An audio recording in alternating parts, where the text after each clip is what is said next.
Still waiting in line? Again? That's time you'll never get back. Save time and money with Stamps.com. Over 4 million businesses have skipped the line with Stamps.com.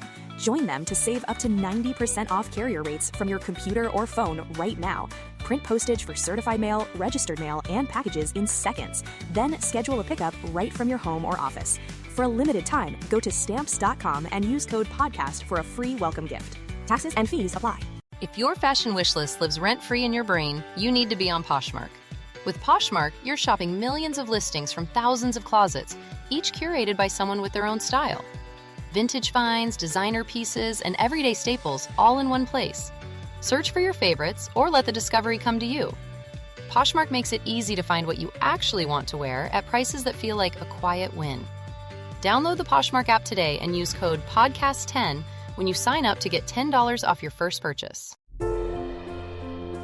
Welcome to Serenity Rising, Healing with Cancer. I'm Bron Watson, and I want to welcome you to not just a podcast, but to a community. A new way of seeing, feeling, and walking through the chaos of cancer. Hi everyone, and welcome back. It's Bron here. So my guest today has been through storms that would bring most people to their knees. Not setbacks, not challenges, but storms. So Bill Derrick is a business leader. He's an author, a public speaker from Western Wisconsin, one of my favorite parts of the world. Hi everyone, or hi friends. He built a family construction company into one of the largest firms in the region, and then watched the Great Recession of 2007 nearly take everything he had built over 5 of the hardest years of his professional life. And just as the clouds were beginning to clear, another storm arrived. An incurable blood cancer, multiple myeloma, radiation, 6 months of chemotherapy, a stem cell transplant, and right now, as we record this conversation, he's navigating and he's just completed radiation treatment for prostate cancer. I want to say something to our listeners before I introduce Bill properly.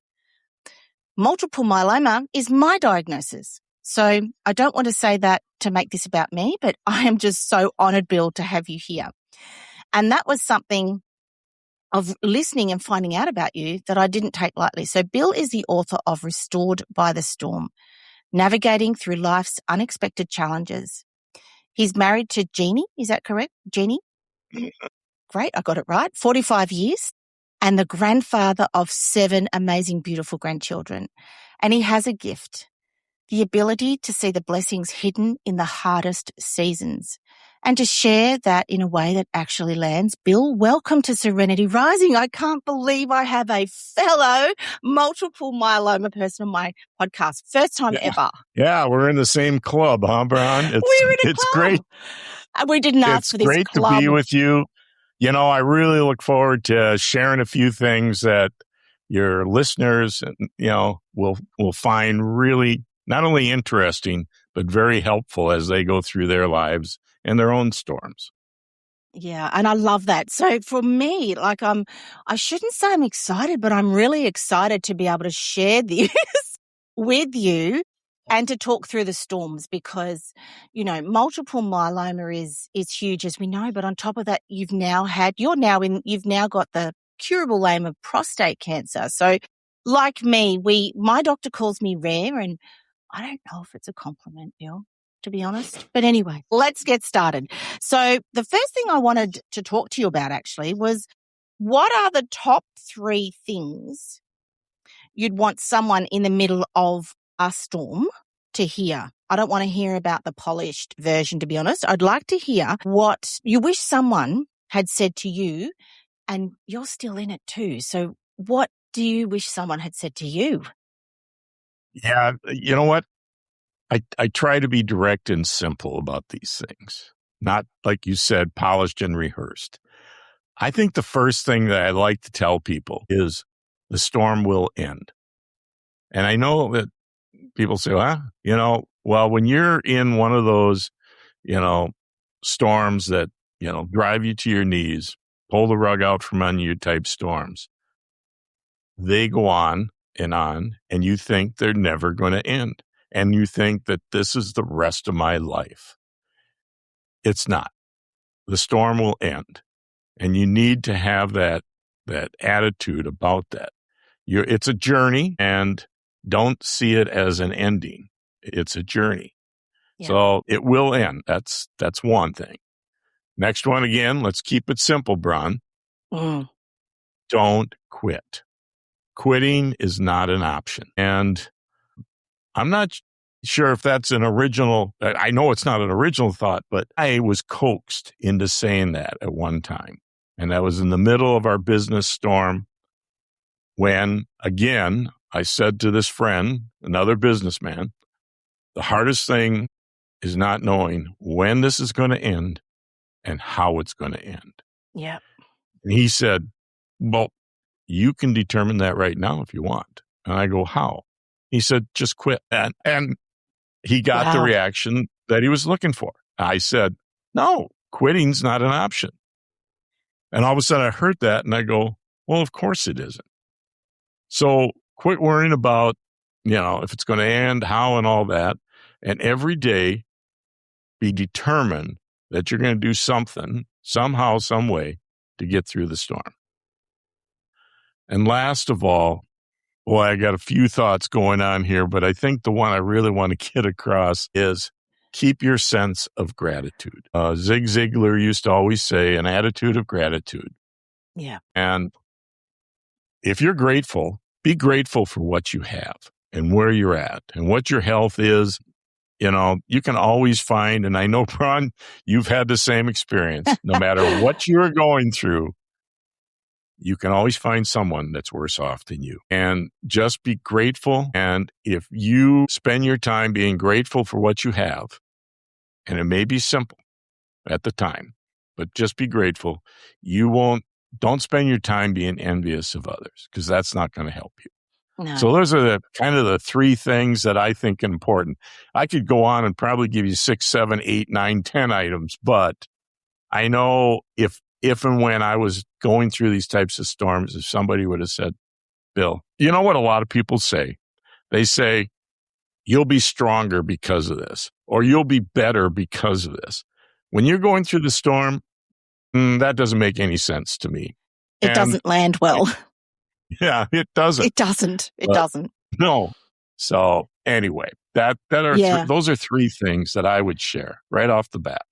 Yeah, I love that. And so, guys, if you haven't, please get out a notebook and write them down or record them on your phone. I remember, Bill, I've just had we've just talking about it off camera. I've just had my 3rd anniversary of the stem cell transplant. And it's Happy birthday.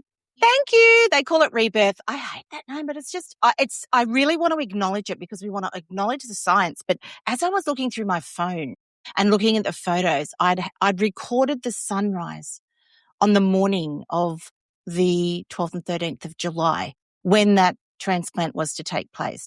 And I looked back at that and I thought, wow, that was my gratitude at the time, which was, you know what? The sun is rising and I'm here videoing it. I'm in Prince of Wales in Sydney and I'm seeing this sunrise in a place I hadn't been before, as in that hospital. And I didn't know what I was doing at the time because I was terrified, of course.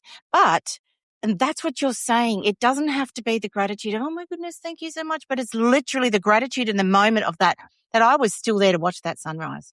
And thank you, technology. And I'm still here to watch it again 3 years later. So it's really, I believe, Bill, and I think you and I are so in kindred spirit. We keep it so simple that you can't overthink it. It's really that easy. It's simple. It really is. You don't have time or the effort or the will to make it complicated. No. You just get through the day.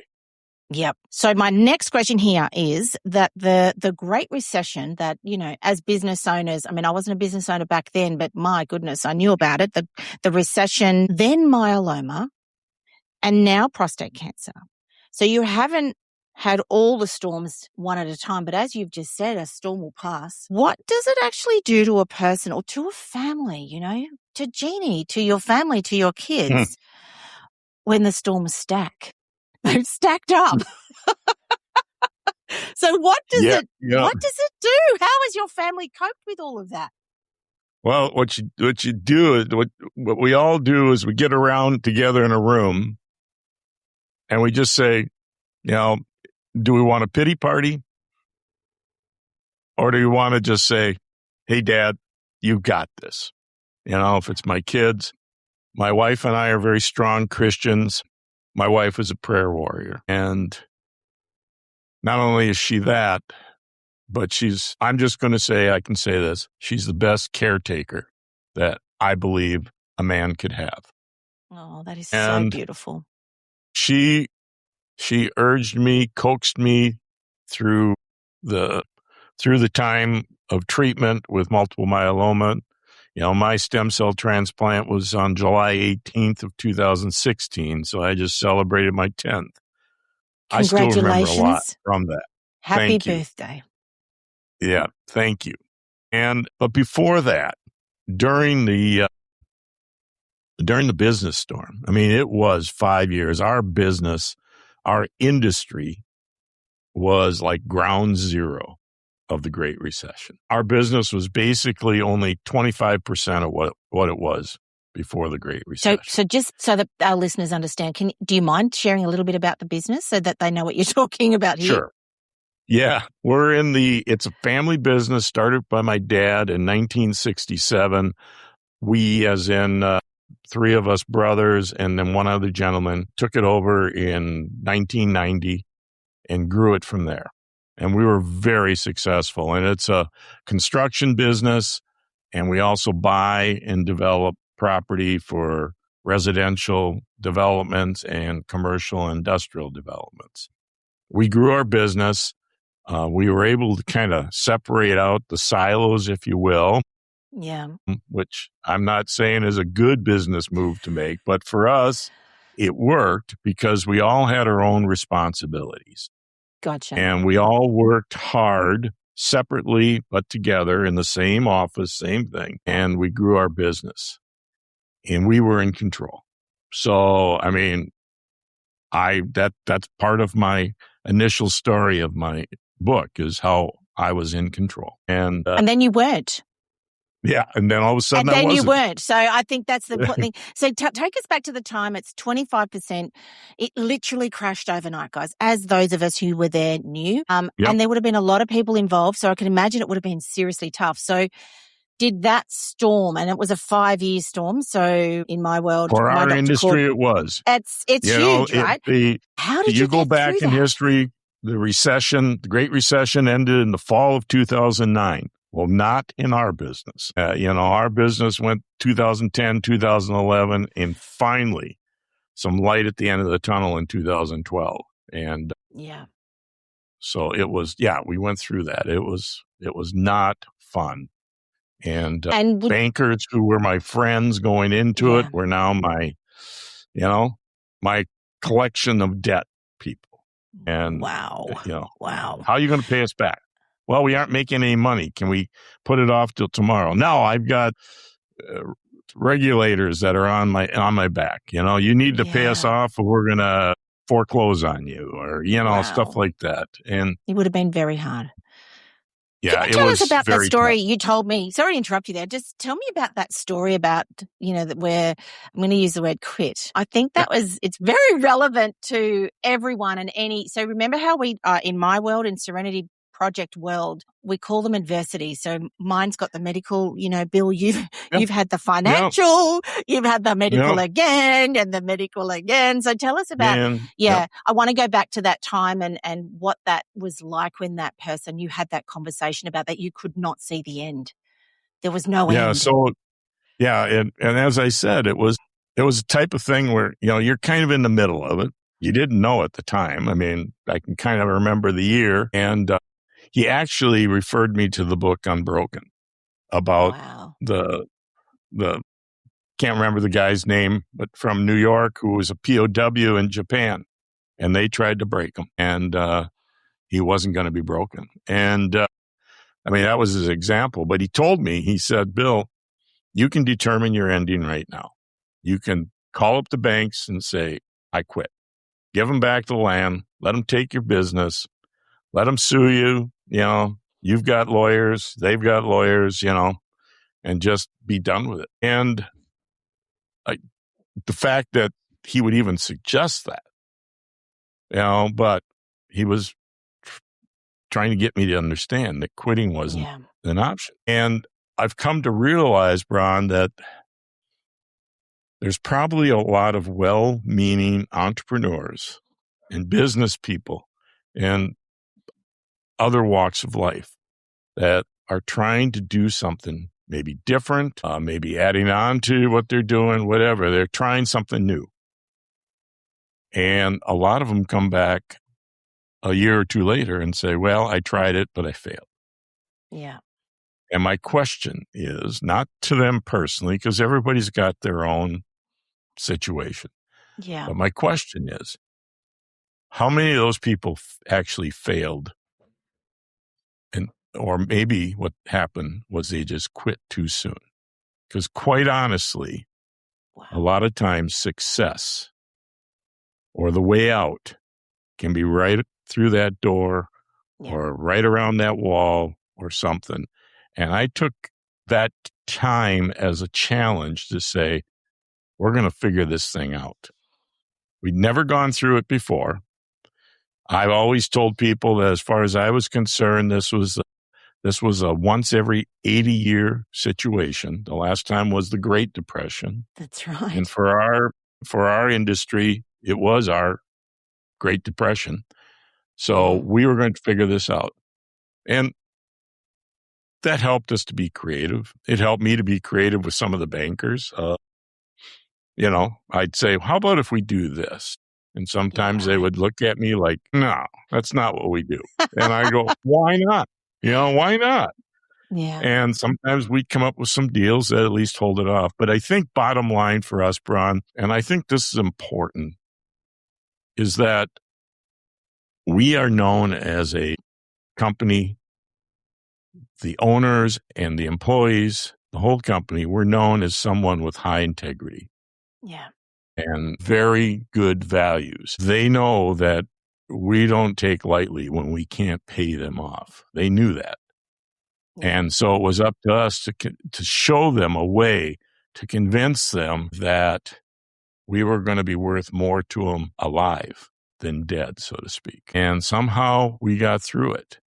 And one of the banks that we were dealing with, quite honestly, they were going through it themselves. I mean, that's it's hard to remember this, but back then, everybody was going through it. That's right. Everybody was going out of business. And this bank was a large regional bank, and they were hurting. So we're hurting. And they're like, trying to get money wherever they can. Yeah. And at the end of the day, it's in my book, but it was a happy ending there. I mean, it was kind of weird, but in the end, it worked out. And I think a lot of it is because the gentleman who I worked with at that bank, he was basically the messenger. I mean, but he was a, executive vice president, but he felt for us. He knew who we were underneath the face and everything. And he wanted to help us, and he tried helping us any chance he'd get. And so, I mean, those things helped. And once we got through it, did we have some people who maybe weren't as friendly to us after the fact as before? Oh, I could imagine. But we had our last, what I call them, just to make it simple. It was an impaired loan. That's what they call them. And our last bad loan is what we would say. We finally refinanced that with another bank and paid him off. And that was in the end of July 2018. So that was 10 years after the start of it. But that tells you what relationships can mean to people. And my brother Ron and I actually went to the closing that day. It was in the afternoon. Our father, who had started the firm, actually died 12 hours earlier. And I'm sorry to hear that. We were feeling it, and the banker was very good. But he knew our dad, and he said, hey, we can put this off. And we said, no, we want to take care of it. That's what Dad would want us to do. And so I just think that's a great story, both for the bank that helped us by refinancing, but also for the financial institution that allowed us to go that long. We were paying, but we had to redo terms in order to do it. And and from those lessons, that's the first big storm. So then we go to the second storm, which is now the adversity of health and a life-limiting, threatening disease. Life-threatening situation, yeah. Okay, and so that's why I say to people, please don't Google multiple myeloma because you'll be horrified at what you read. So here we are, Bill, you've now moved into your next major storm.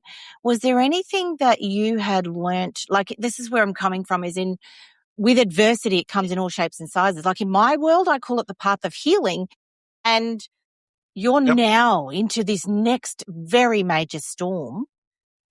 What's something that you as a leader back then, because now you're leading yourself and your medical, you're now, as I call the ecosystem, you're now the CEO of yourself. You're the CEO of your ecosystem.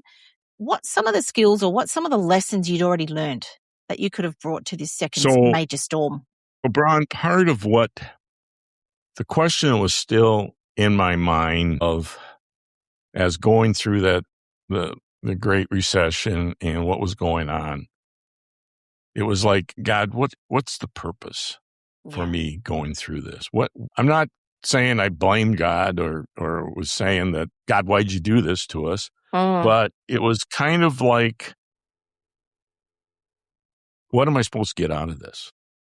And I don't know that to start with, just okay, people, just so you know. You might know in the first little bit, give it a chance. And so now all of a sudden, the aches and pains start, and I think it's stress and, the result of stress and all that.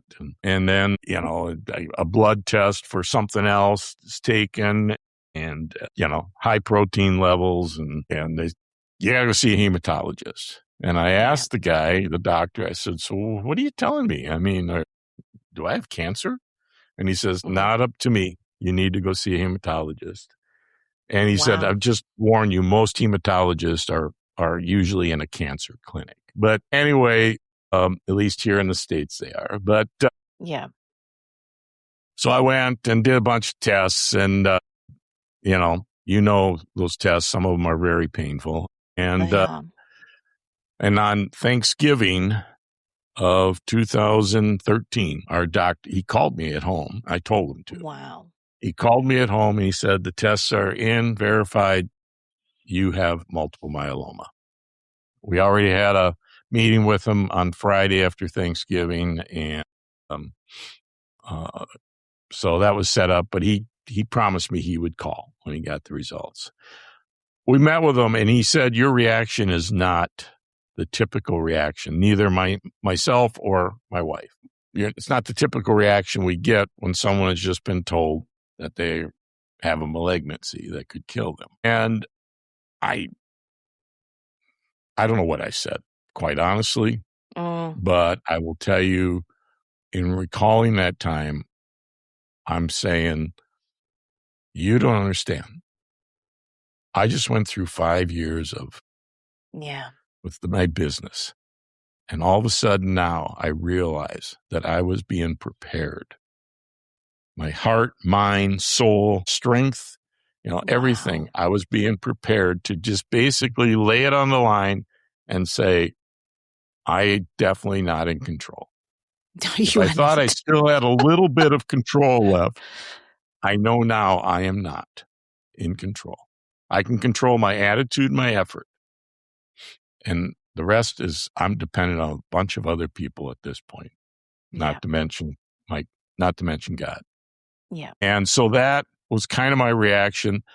And I'm somewhat thankful. Don't get me wrong. In hindsight, I wish we wouldn't have gone through the Great Recession, but I am thankful. One of those blessings I talk about is that I was blessed to have been prepared for the fight of my life, literally. Yeah. And so that's kind of where I was at then. Wow. That is huge. Huge. Well, I had a gentleman, radio guy that interviewed me one afternoon on his talk show for Faith Radio out of the Twin Cities. And he said, that's remarkable insight, Bill. And I go, yeah, I guess, yeah. And he said, did you have that insight while you were going through this? And I go, yeah, good question. well, I think it would be a better story if I said yes, but really the insight comes after the experience. Yes. And you need to look back. And that's what's important. You know, Bron, between the two of us, we can tell some great stories right now. I mean, we can tell a lot of stories. They'd be entertaining. Yeah, there'd be some tear jerking. I've got some wet eyes just talking about it. And everybody would like to hear, well, how'd you get out of it? That's kind of neat to hear. But the most important thing about our stories is what we've learned. Agreed. And what we can pass on to others to help them while they're going through their times of trouble, their adversities, their storms. So that's how I view this gift that I've been given, you know? Yeah. And there's a way I use to describe that, right? So, Bill, you and I, we're standing on a paddock filled with dots. Okay. So it's all these dots, right? And you're going to go, well, I don't know. And one dot leads to another dot, leads to another dot. And if you're looking at a path of healing, if you're looking what you're talking about here, this exact path of, well, how did you get through it? When you're looking ahead and this is what you're facing, and that's what uncertainty looks like, and that's what the fight of your life that you continue to go through. Can we just acknowledge this, Bill, that you are continuing to go through, and we're standing there, and you don't know which dots to take until you've actually stood on them, and so it's not till you see the dots behind you. That's the path of healing, but you don't know you've done it until you've taken a step. And Bill, you've taken so many steps, and the faith to know which step to take it comes from yourself. So tell me how, when I've told you this, my analogy of living through uncertainty, what came up for you when I said that about the dots? Because it's pretty random. It is kind of random, but it's your way of expressing what it was like. Yeah. And you know, let's go number 4 for people if they're going through the storm. I probably would have used to say, get your pen and paper handy. Now I would say, get your tablet, your laptop, whatever handy. Yeah. And start journaling. Yes. Start right. I don't care if you're a guy like me that says, well, I don't journal, you know. Well, I got home from my stem cell transplant after spending a month in Rochester, Minnesota at Mayo Clinic, not feeling real well, but boy, I felt really good sitting in my lounge chair with a blanket over me and with my laptop.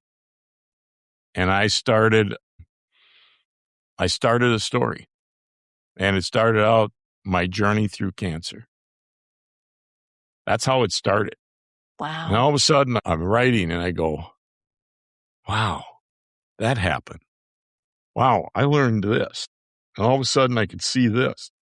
And all of a sudden I started bringing in the Great Recession into it and what we went through.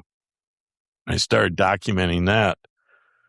In 2019, a mentor of mine, a business coach, called me up one morning and said, Bill, you know you got a book in you.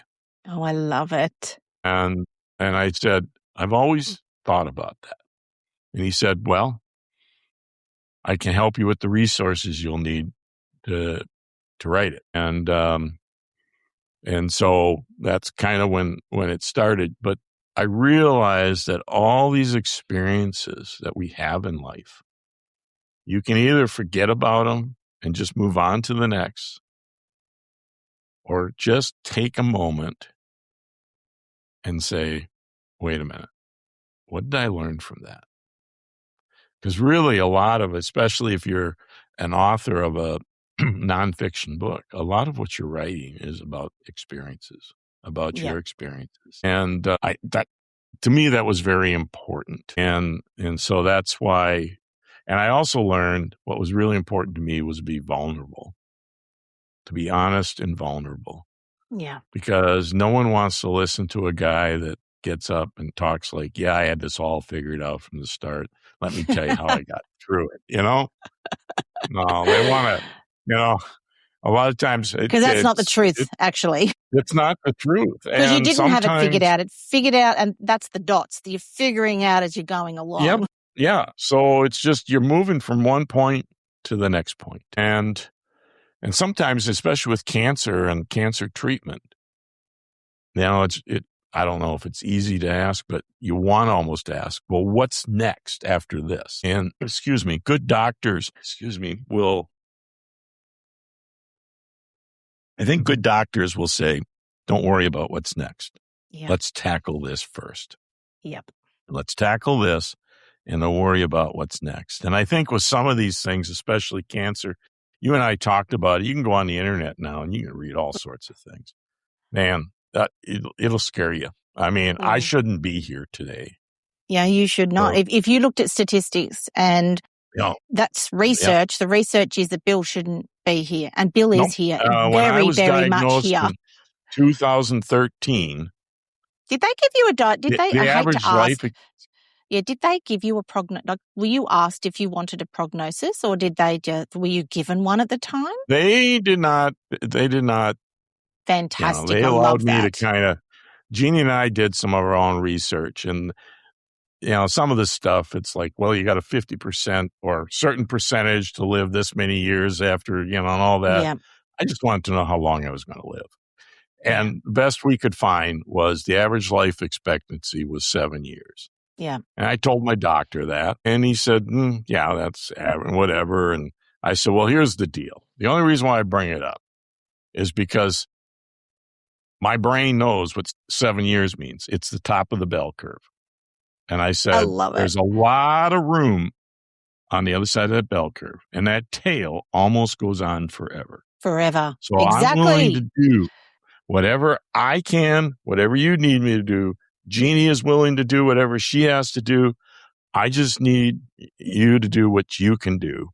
And I want to get to that other side. And, that's, we read the stories. I mean, Sam Walton, the founder of Walmart, when he was diagnosed in the late 90s, he was basically told you're going to die. Yeah. Get your estate in order.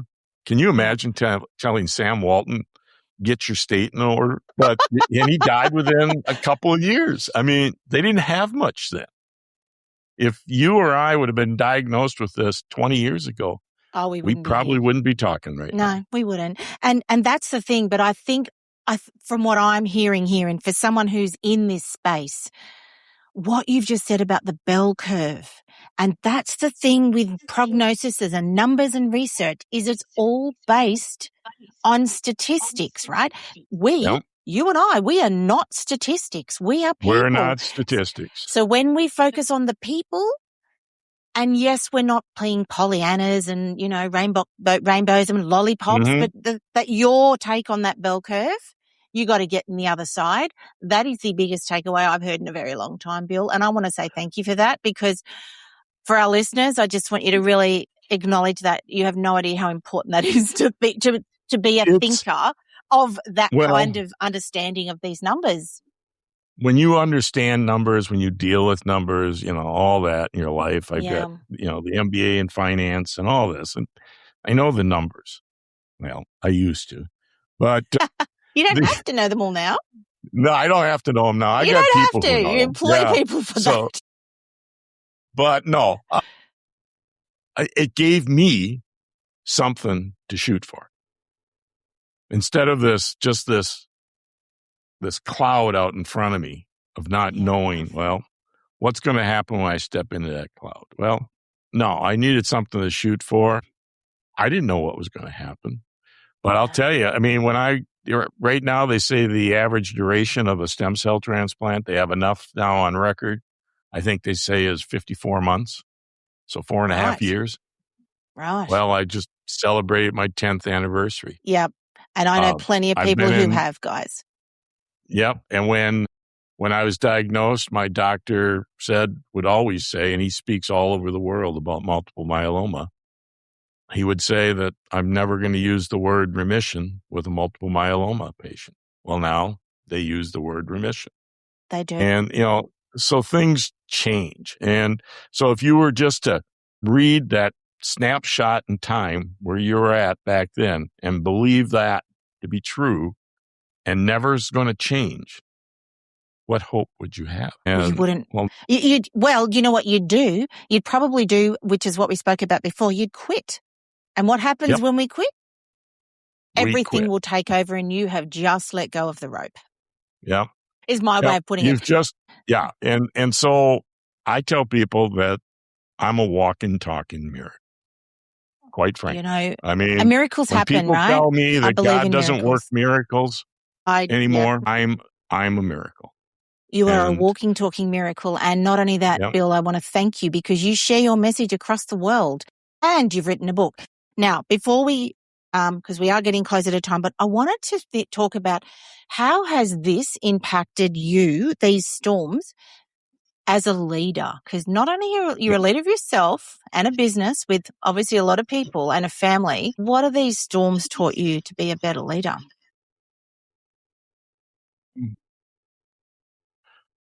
Probably the first thing I think about is a lot of times as leaders, we think we have to have all the answers and the pressure is on.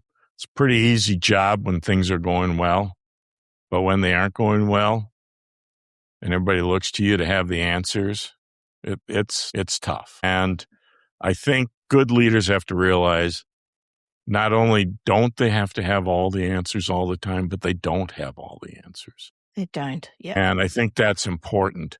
I also think that good leaders, and what this has taught me at least, is to be a better people manager. And I mean that sincerely. As you mentioned earlier, it's not all about the statistics. No, This project manager brought in this much gross margin last year, so he's worth this much, and this one brought in this much, and he's worth that much, and this superintendent, ran these jobs, and, all that. You can get lost in that. They're real people. And I think that as a leader, I've tried to be better. I'm not perfect.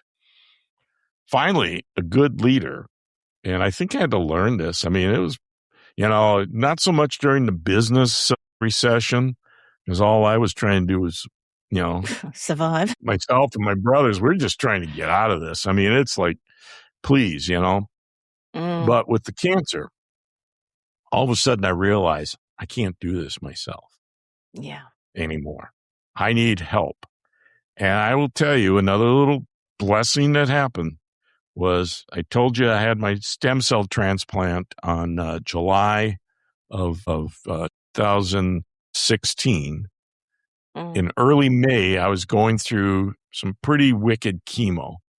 And in fact, they took me off that trial because it was, my doctor said, no, this is toxic. This is killing you.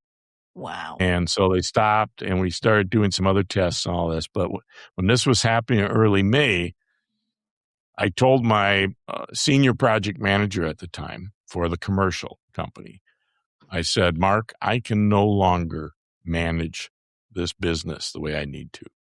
You need to take over as my director of ops and have, cover me for me. And he did that, and he just retired here this year, and, has run the operations for the commercial company ever since.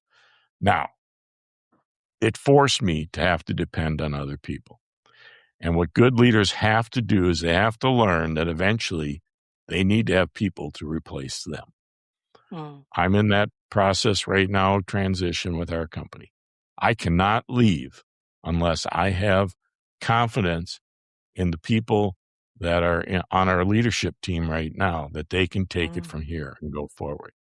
My brother Ron and I, we can come up with an agreement, the money side of it, and say, we're going to sell you the business and all that, but you got to have the people that can pay. And so what it helped me do through these two storms is, some people would say at its simplest level, made me a better delegator.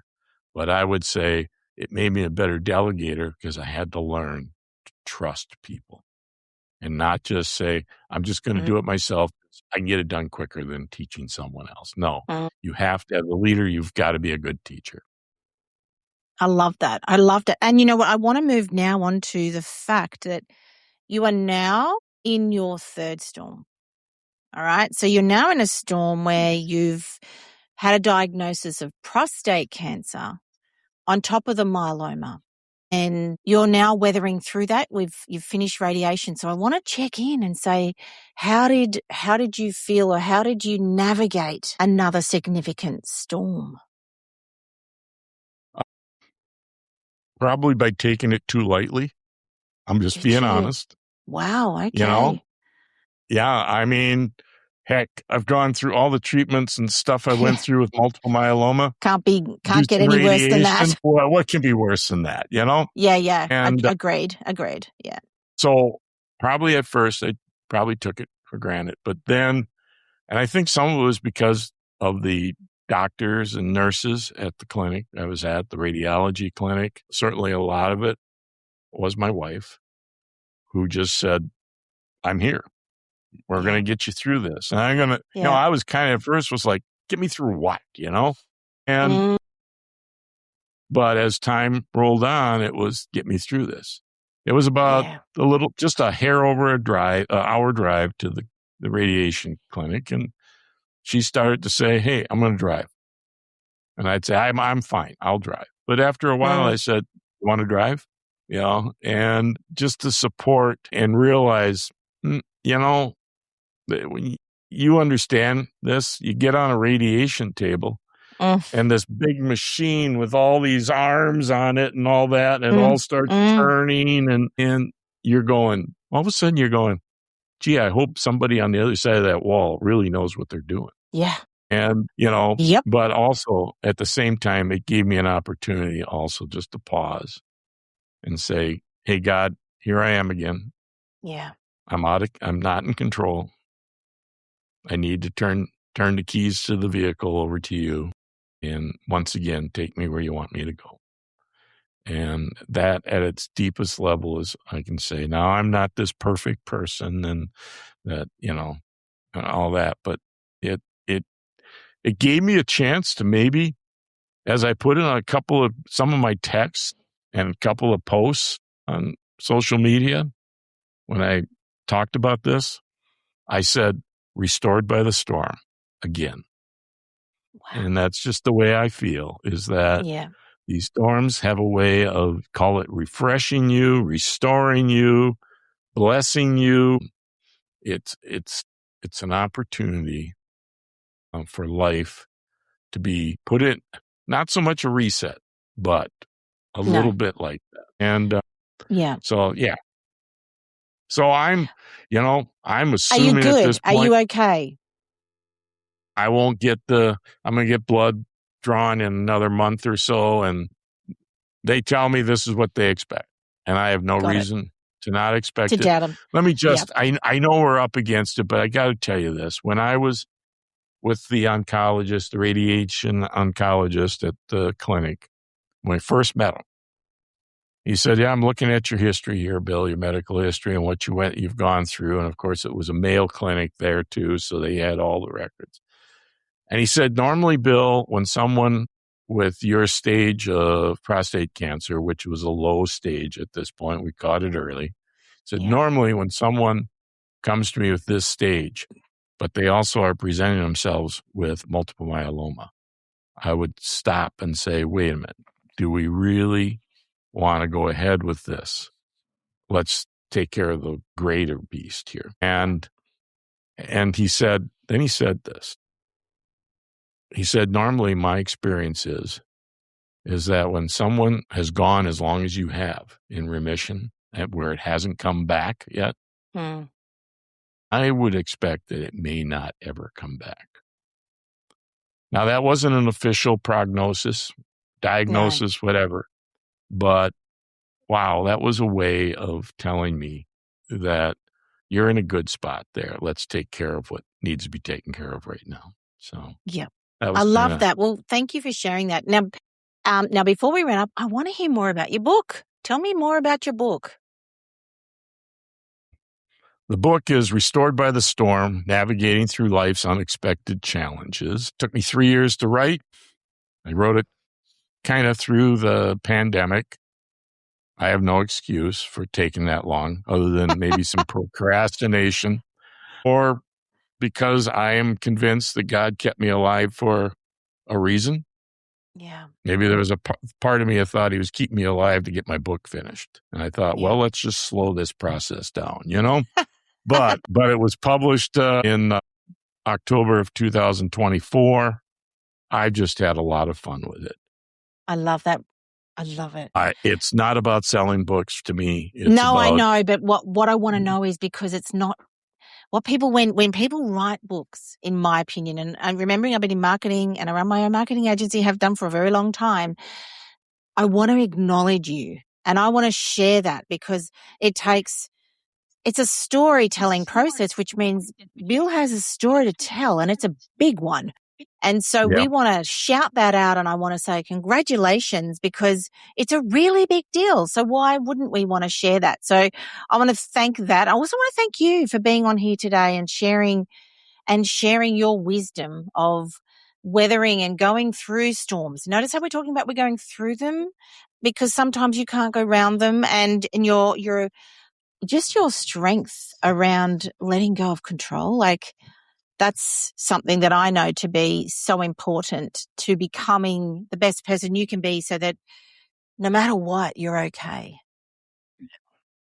So, I take pride or joy in the fact that I know my book has sold all over the world, which is kind of cool.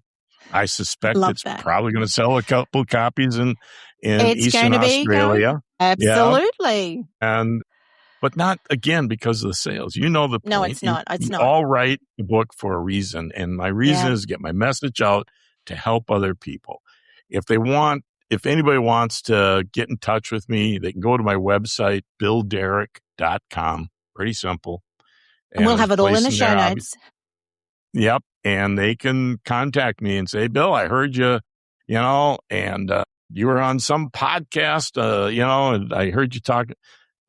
I'm willing to talk. And, certainly I enjoy getting up in front of a crowd of people and businesses, organizations, and just saying, hey, we all go through storms. We're not immune to them. Here's what I went through, and here's what I learned. And I hope it'll help you. I love it. Well, thank you.